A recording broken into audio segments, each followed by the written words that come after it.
competitiveness every single time. Work on your game, work on your deficiencies, and get in here and start working with other players that are just as good as you, if not better than you. Okay? Y'all gonna go Division I. Great. What are y'all gonna do at Division I? I can let you know right now, you're gonna manage your high school teams, but I'm telling you right now, when you get to Division I, you're gonna anybody else in Division I, we're the best players at their high school. So you're gonna have to learn how to make your teammates better. Learn how to shoot the ball properly, execute plays, make defensive plays, be a leader on the team, and be a teammate. Because you never know, they might even be bringing you to be the guy. Yeah, you gotta work on being the guy. But how do you work on being the guy? Being around other guys. Have that dog mentality. In order to be a dog, you gotta be around other dogs. Can't be around cats. Okay? But this is the type of run that you guys need to be having. Pick up full court and work on your game. Not playing around. If you're coming down the road and you shoot the ball without running something, then what are you doing? I got tons of friends that are college coaches, and I say, oh, look at this player. James is really talented to score, but he doesn't know how to play. He doesn't know how to run a pick and roll. Chances are you're not gonna score 30, 40 points a game in college. You're gonna get 12 points. 15 points or whatever it is, but assists, steals, block shots, execute plays.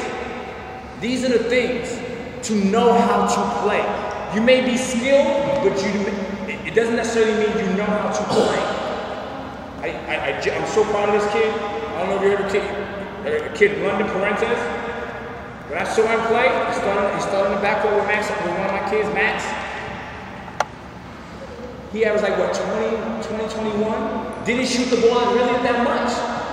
But he gave like 10, 12 assists. Went to Virginia and played good. Led the ACC in assists. I don't even know if he got drafted, but he just signed a contract with the San Antonio Spurs. So if you want to play at the next level, it's how you're going to fit into a team concept. And the only way to fit into a team concept is when you're playing with better players than you and knowing your role and being the best at your role. It's not all about scoring. It's not about one-on-one. Yeah, the one-on-ones and the dunks may get you likes on Instagram or whatever your social media site is, but it may not necessarily get you a college scholarship. At bare minimum, we got all college scholarship players. Bare minimum. I honestly think we have several NBA players in here. Several, if not all of y'all, if y'all keep working. Work on your game. Sacrifice personal time if you want to play at the next level, the pro level. Josh, good job, man. Let's go, stand up.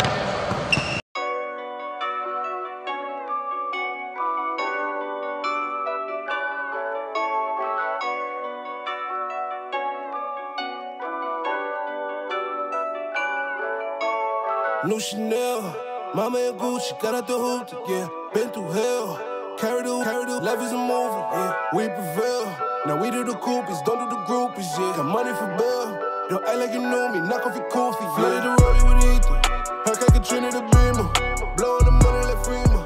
I got a flex on the sleepers, they tryna do me like Caesar. You gotta watch for the creepers, I got that high to steam you.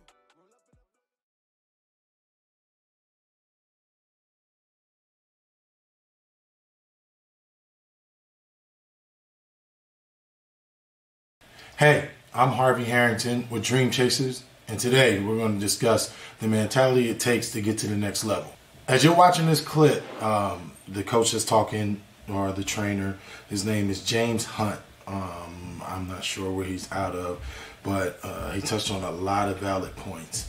And, to start off, one thing I want to talk about is, the level of work that it takes to become a good athlete or, to excel in any sport. I mean, you got to dedicate the time. I mean, I know I bring him up a lot, but, watching my brother, which is Al Harrington, who played 16 seasons in the NBA, was almost like sometimes an out-of-body experience. When he first started playing the game of basketball, was for sure one of the worst basketball players on his team. I mean, he played freshman, he played on the freshman team. And there was guys ahead of him that, you know, I just knew for sure these guys had a bright future. And he just decided that he wasn't going to take no for an answer. I mean, the summer that he worked out, it was crazy because you never saw him. I mean, I remember one time standing in for him to shoot 2,000 shots in a day. And his coach was adamant about it. It was like, hey, Larry Bird is shooting 1,000 shots a day. Well, you're not Larry Bird, so you're shooting 2,000 shots. And I remember that morning, him shooting close to like 700 shots, and I wasn't trying to go back to the gym. You know, I was like, I'm not going to stand here and rebound. I mean, what are we trying to do here? You know, I in my mind, I knew that he was horrible and that he wasn't going to get any better. And I mean, he just shocked the world. He went from, you know, sophomore year, starting to get better, growing a little bit, and then by his junior year, I mean, he was the man. I mean, you know, one of the best players, if not the best player in New Jersey. And then his senior year, he was the best player in the nation. So, I mean, it's just really inspirational. And, you know, to hear what Coach Hunt said in this, I mean, it makes all the difference in the world. I mean, just understanding, you know, what it takes to get to that next level. Not a lot of kids want to do the hard stuff to get better. They want all the glitz and the glamour, but they don't want to put the work in. I mean, you have to look at it like this: if you're the best player if you're the best player at the court that you're at all the time, I mean, maybe it's time to move on. You gotta go, and you actually have to challenge yourself. You know, I get it. To get up and down and play, that's cool, but if you're just dominating where you're at, then it's time to find a new court. The work never stops. I mean, you know, sports and anything in life, if you want something, it's a grind. You got to understand that you have to put the time in. This has to come from you. One thing I see from a lot of players, I mean, they need a nudge from somebody, a teammate, a parent, somebody asking what you're doing. You got to be self-motivated.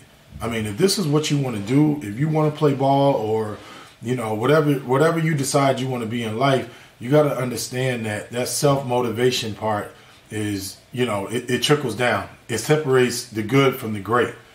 You got to treat this almost like a job at a certain point. So if you're in high school or you're in college and your goal is to go to, you know, the NBA or play professionally, period, you got to understand that you got to get that sweat equity. You got to put that sweat equity into it, and you got to get that time in. It has to come from you. It can't come from anybody else. I mean, think about it like this: colleges, a lot of times they have periods that's kind of dead for them, and if you're not working on your game and you don't get that push from your coach, and you kind of just out partying or hanging or doing whatever you want to do, ultimately it's going to fall back on you. The college coach is not going to say, hey, have you been working out? It's a new recruit that's coming in right behind you. And guess what? They're coming for blood. You know, some of these, think about the University of Kentucky. Think about if a kid stayed there for 3 years at this particular point. That's 3 graduating classes that, I mean, those are 3 classes that I would say about 3 or 4 guys may have got drafted. You know what I mean? They may have got drafted, be in the NBA, they may be overseas, who knows, because they kind of come in, come out. But the next crop of kids that are coming, they're going to be nice. So if you're not grinding to get to where you need to be, somebody's coming after you. One thing he talks about, too, is being a leader. I mean, understanding how to be a leader, all right?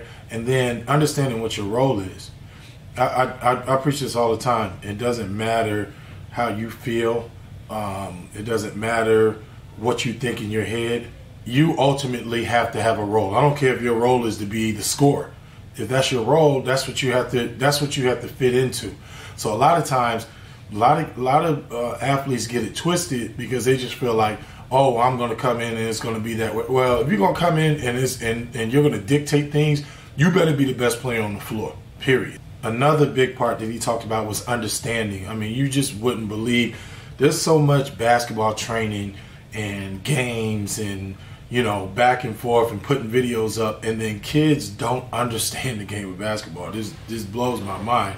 I remember training a group of kids, and I think it was mostly older boys, maybe like, you know, 7th, 8th grade. They had a couple high school boys that was in there, and, you know, the training part, I mean, you watch them get up and down. I mean, it's exciting. You know, people are dunking the basketball. It's hard moves. It's clean. It looks good. And then we kind of broke it down and went into some drills, like some 3-on-2, 2-on-1, you know, a couple rebounding drills.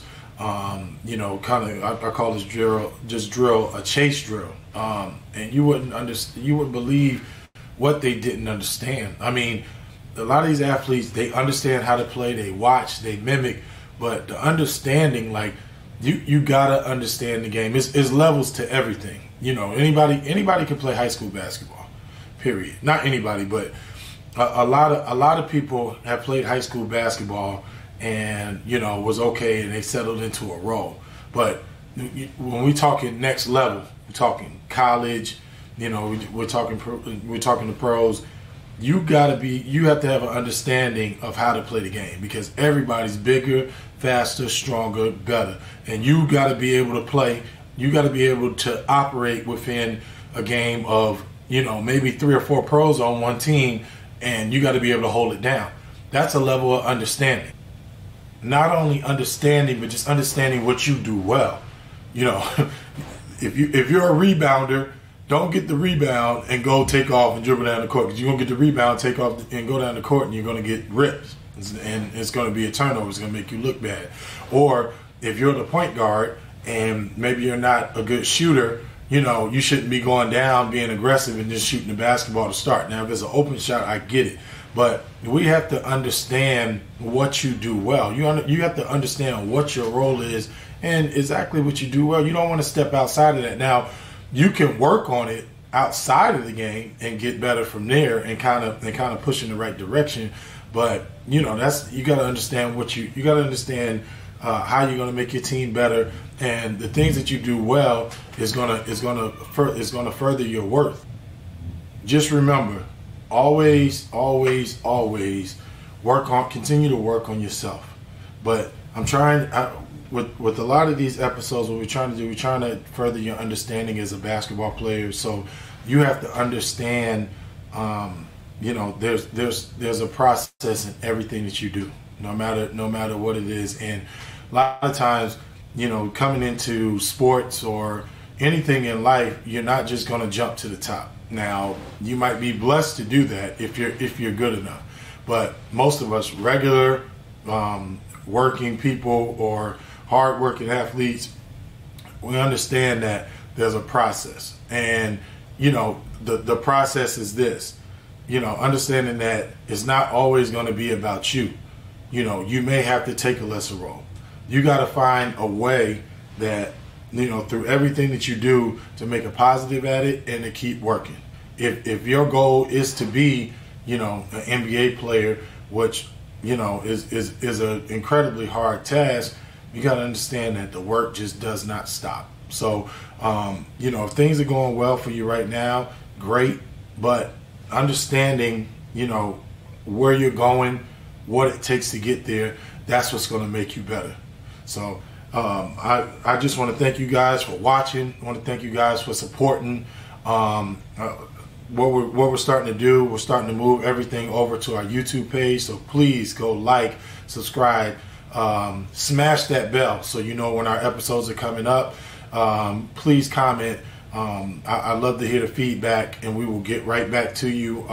You know, if you have any comments or you have any questions, maybe you're a parent, maybe you're an athlete that, you know, you're a late bloomer and you're trying to figure some stuff out. If we can help you, we will do that. As always, I want to thank you guys again. Also, I'll put this up as well. We also sell Dreamchasers merchandise. If you like what you see, please support us, and we want to thank you for your time.